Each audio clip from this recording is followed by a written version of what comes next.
I had just 24 hours in KL, no checklist, no tour guide, just enough time to see how much of the city I could experience before heading off again. The plan sounded simple enough. The reality would be a little more complicated.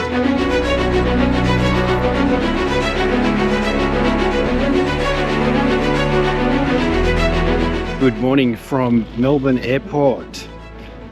Well, normally when I head off overseas, I connect through Singapore, and I've spent a bit of time there. But this time I thought I'd try something different and connect through Kuala Lumpur. So the challenge is to see what I can actually do in 24 hours. I've never been to Malaysia before, and this is also my first time flying with Malaysia Airlines.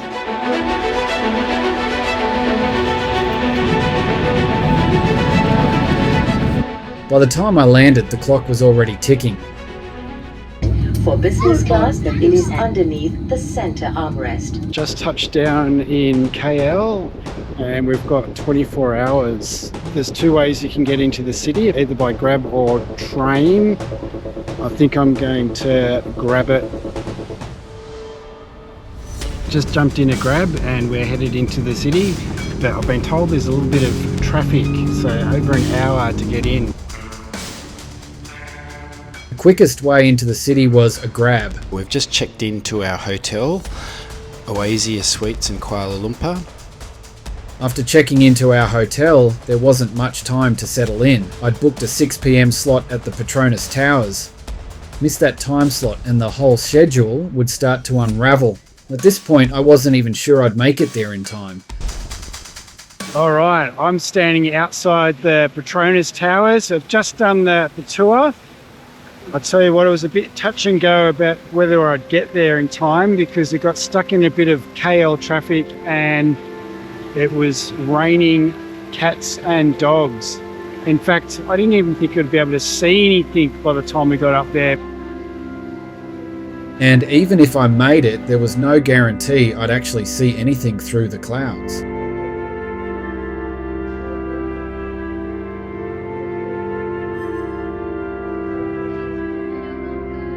To be used in the event of emergency. This height is high. Okay, we're in part one of the Petronas Tower tour and we're walking over the pedestrian bridge between the two towers. We've been told we've got 10 minutes.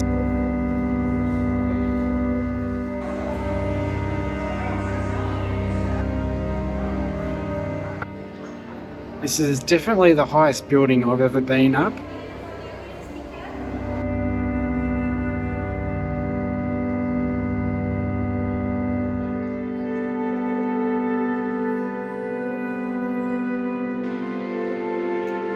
The towers were done, the weather had cleared, and somehow I was still on schedule.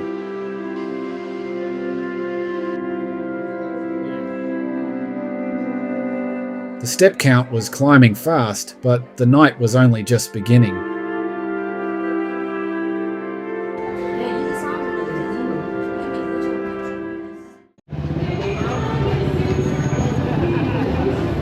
Alrighty, we're at Jalan Alor. This is the famous food market in KL.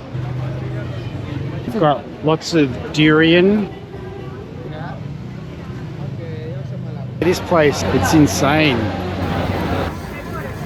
But the food is so good. I'm getting really hungry, so let's try and find a table and dig in. So, okay, this place is famous for its grilled chicken wings, and I've ordered some satay as well, mixed chicken, lamb and mutton. Or is that beef? Anyway, I can't wait for them to come out because I'm famished. The chicken wings have come out, and so we're about to grab them and dip them in the chili sauce. Oh, they're piping hot. By the end of day one, I'd already covered more ground than expected, but the biggest walking day was still ahead of me, and tomorrow started with 272 colourful steps at Batu Caves. Good morning, brand new day here in Kuala Lumpur. I'm going to duck out and get some breakfast, and then we're going to head straight out to the Batu Caves. One thing was becoming clear. Trying to see Kuala Lumpur in 24 hours meant making decisions constantly. What to skip, what to prioritise, and how much walking my legs could handle. I'm glad I got here early. Behind me are the famous coloured steps. I'm about to climb up them. I'm glad I had a big breakfast this morning. I was warned about the monkeys, but nobody told me about all the pigeons. I think I'm more scared of them. Let's do this. If any of you know how many stairs or steps there are that I'm climbing up, please share in the comments. I really don't want to count them myself.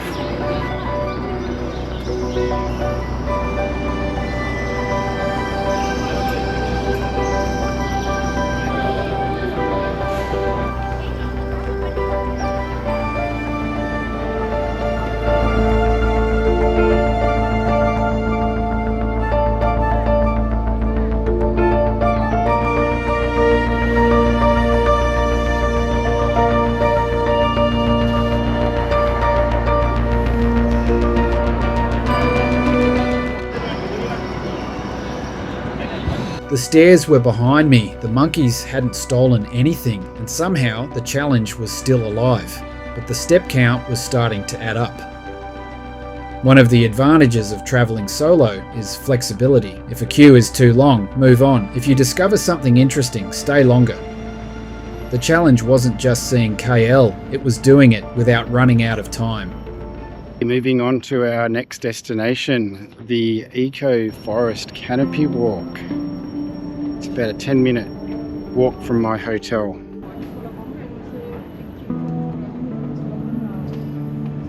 It's a peaceful walk, apart from the brass instruments I can hear in the background. But the time is 10:22 in the morning, so we're keeping good pace.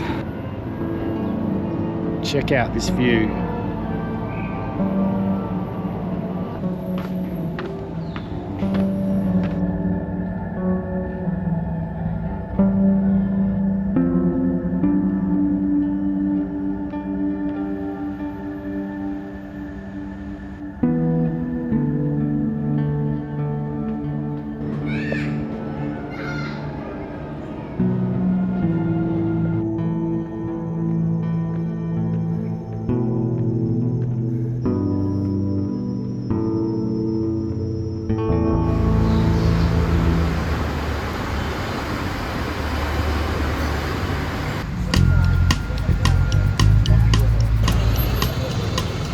All that walking was starting to build an appetite. Time for a decent coffee, where I got to meet and chat with one of the local business owners.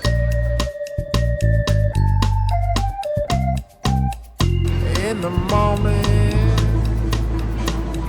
And while I was there, it seemed like the perfect opportunity to try a Malaysian icon, Mon Roti.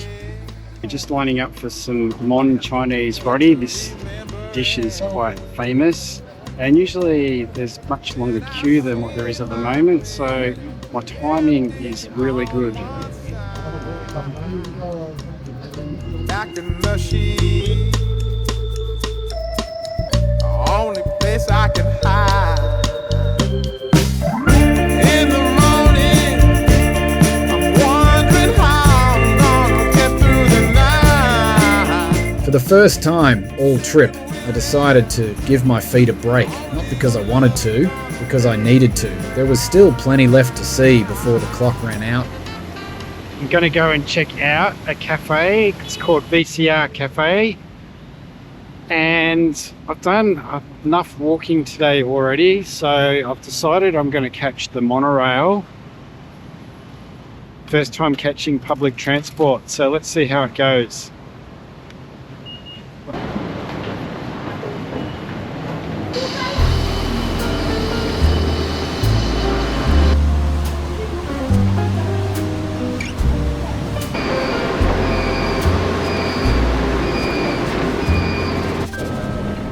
Once in a while I dream. After a busy morning exploring the city, it was time for a proper break, and with its reputation for great coffee and brunch, VCR felt like an easy choice. On days gone by when you and I were new. Once in a while I dream, hoping that you'd return to me, but I know that you're not coming back, so once in a while I dream. Next up was Peddling Street, Kuala Lumpur's famous market district. The question was, would I find a bargain or end up paying the tourist price? We're just walking through Peddling Street. See if we can find a bargain. They've got everything from footy jerseys, elephant pants, elephant shirts, shoes, watches, football jerseys. Maybe I'll get a football jersey. Okay, I'm here with Shamim. And Shamim, where are you from? I'm from Bangladesh.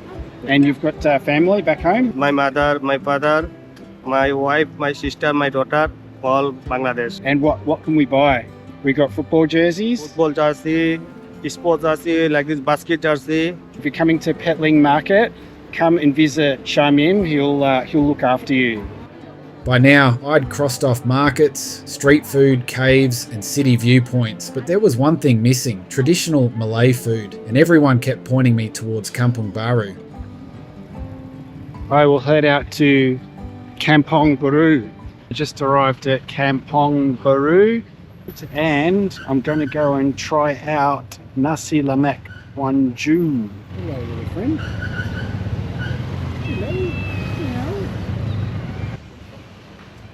All right, let's go and check it out and see what the fuss is all about.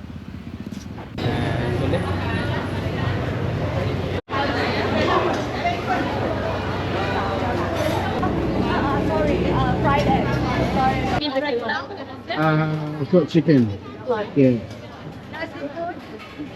Does it taste as good? It's good? Yeah. No, not really seafood. No. Soup. Thank you.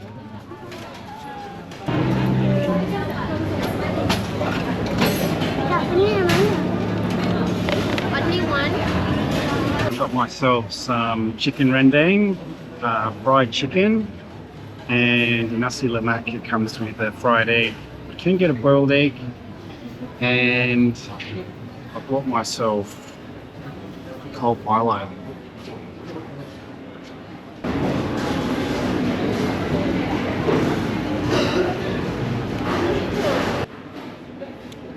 They love their Milo over here as well. All of this was 22 ringgit, which is about $7 Australian. That was absolutely delicious.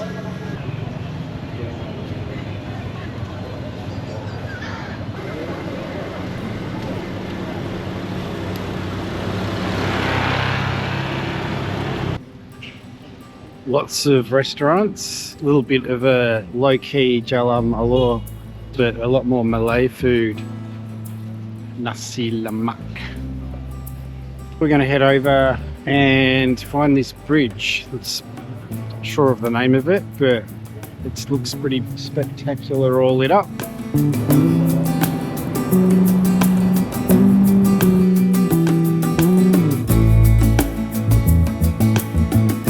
The challenge was nearly over, but Kuala Lumpur had one final surprise waiting after dark.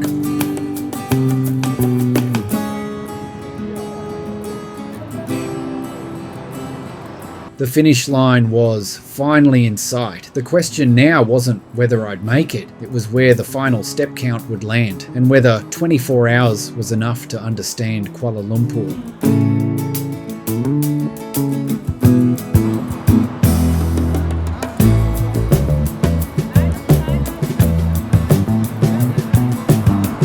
30,000 steps later, the challenge was over. I'd seen the landmarks, explored the markets, eaten some incredible food, and packed as much as I could into a single day. But the thing that stood out most wasn't a building, a viewpoint, or a tourist attraction, it was the people. Time and again, I was met with kindness, generosity, and a genuine warmth that made me feel welcome. Because while places give us a reason to visit, it's often the people who give us a reason to remember. And that's what I'll take away from my 24 hours in Kuala Lumpur. And yet Kuala Lumpur wasn't finished with me just yet.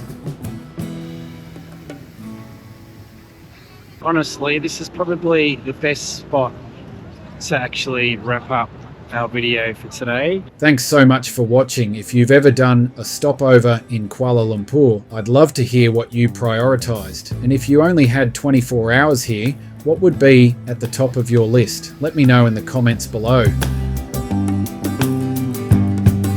If you enjoyed this video, please give it a like and consider subscribing for more travel stories and practical travel guides from around Asia. Thanks for watching, and I'll see you in the next one.